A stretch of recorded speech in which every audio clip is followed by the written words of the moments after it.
안녕하세요. 공인중개사 라이크 부동산입니다. 자, 오늘은 여러분들과 뉴스를 가지고선 이야기해보는 시간을 갖도록 하겠습니다. 어떤 기사를 준비했는지 보도록 하시죠. 이익 공유형 반값 아파트 최장 20년 못 판다. 이게 무슨 내용일까요? 일단은 공공주택 특별법을 이제 확정을 했고, 지분 적립형은 10년 전매 제한, 이익 공유형은 20년 전매 제한과 관련된 이야기인데요. 그 내용을 기사를 보면서 설명해 드리도록 하겠습니다.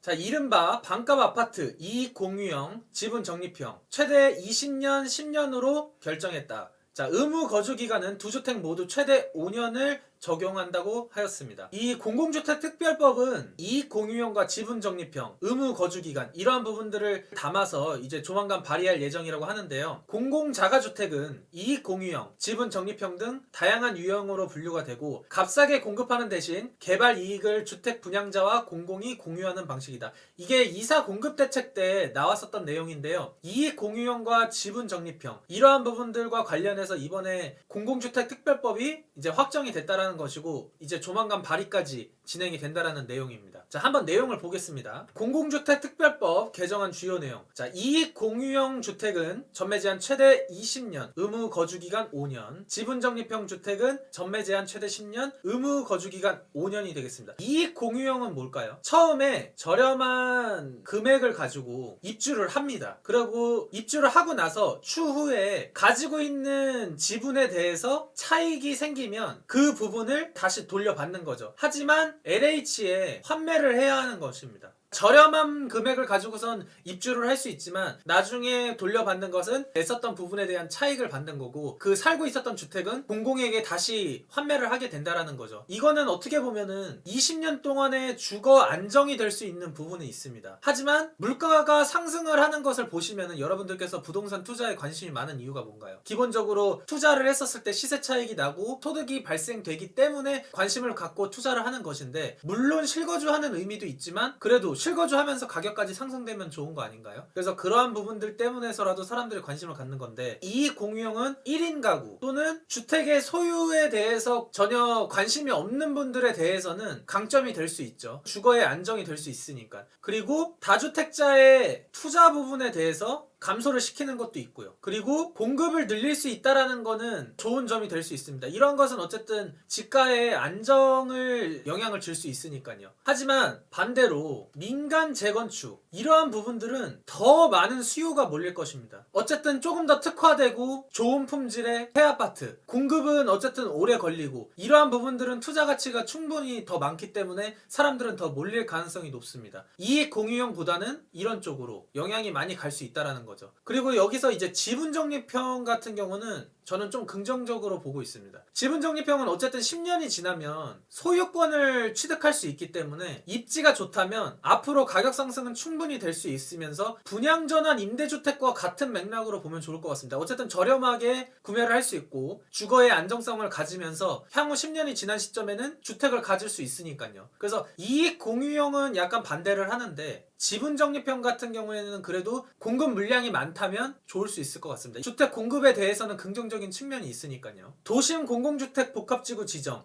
토지 소유자 10분의 1 이상 동의. 도심 공공주택 복합지구 지정은 뭐죠? 저층 주거지 개발, 역세권 개발, 그리고 준공업지 이러한 부분들을 복합지구를 지정하는 데 있어서 토지 소유자의 10분의 1 이상만 동의를 받는다는 겁니다. 근데 10분의 1만 동의를 받았을 때 이게 과연 토지 소유자들의 의견이 다 부합이 된 건지에 대해서는 좀 의문이 듭니다. 생각보다 이 10분의 1도 동의를 받고 나서 사업이 진행이 될 때까지는 토지 소유자의 3분의 2 이상의 동의와 토지 소유 2분의 1 이상을 가지고 있어야지 이제 진행을 할 수 있는 건데, 이러한 부분도 어쨌든 공급하는 부분에 있어서 시간이 조금 많이 소요되지 않나라는 생각이 듭니다. 이 지금 보면은 이익 공유형, 도심 공공주택 복합지구 지정, 지분 적립형은 그래도 좀 가능성이 있다라고 생각이 됩니다. 그리고 복합지구 지정으로 인해서 현금 청산, 이 현금 청산 부분에 대해서는 지금 말들이 많습니다. 2021년 2월 5일 이후로 매수를 하는 부분에 있어서 현금 청산을 받게 되는데, 이걸로 인해서 좀 과도하다, 그렇다면 공공자가주택 하지 않겠다, 이러한 부분들이 지금 대세적으로 흐름이 가고 있습니다. 그렇다라는 거는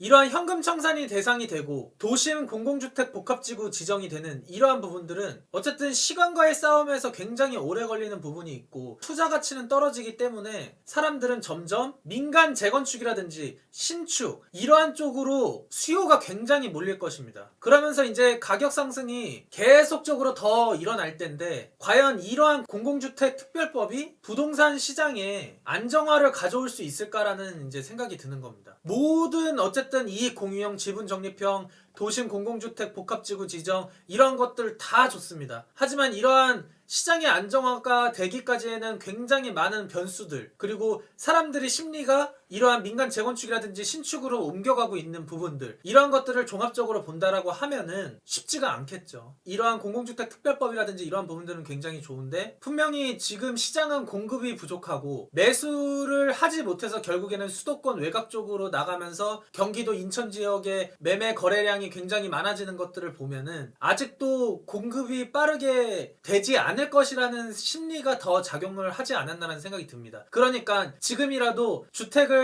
좋은 입지에 있는 곳들은 조금 서울 중심권은 아니더라도 매수를 하자라는 심리가 많이 적용이 되면서 그러한 시장도 반응을 보이는 것 같습니다. 그리고 도심 공공주택 복합지구 지정에 해당하는 그러한 토지 소유자들이라든지 앞으로 빌라를 사는 것들에 대해서도 현금 청산이 되지 않기 위해서 사람들은 다른 쪽으로 시선을 돌릴 수밖에 없을 것입니다. 그리고 이익 공유형 20년의 안정은 있지만 20년 후의 삶에 대해서는 굉장히 자산의 차이가 많이 생길 수 있는 부분도 있겠죠. 자, 오늘 기사를 가지고선 여러분들과 여러 가지 이야기를 하였는데요. 여러분들께서 중요한 것은 이익 공유형 주택 20년이라는 거주 안정성에 중요한 측면은 있겠지만 과연 이 20년이 재산권이 묶이는 부분에 대해서 문제가 되지 않을 수가 있겠느냐라는 부분 이러한 지분 적립형은 제가 동의를 했죠. 그리고 이러한 도심 공공주택 복합지구 지정, 현금 청산 이러한 부분들이 부동산 시장에 있어서 안정화가 될 수 있는데 과연 얼마나 도움이 될 것인가. 제 생각으로는 어쨌든 이러한 부분이 문제가 되는 것은 임대차법, 실거주 요건 강화, 양도세 중과 이러한 부분들을 해결을 해서 민간에서 나올 수 있는 이러한 공급들을 같이 복합적으로 지금 가지 않고서는 그래도 문제가 되지 않을까라는 생각이 듭니다. 물론 이러한 것들이 빠르게 진행이 된다라고 하면은 또 달라질 수도 있겠죠. 그리고 공급 대책에서 나왔었던 200만 이상의 공급 물량을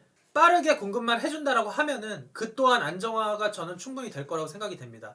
임대차 실거주 양도세 중과의 완화가 힘들다면 특별법 개정이라든지 이러한 것들보다는 200만 이상의 가구가 되는 것들을 빠르게 공급할 수 있도록 해주는 게 더 중요하지 않을까라는 생각이 듭니다. 내용을 가지고 여러분들과 이야기를 나눴는데요. 궁금한 사항은 댓글 남겨주시고 끝으로 구독과 좋아요 부탁해요.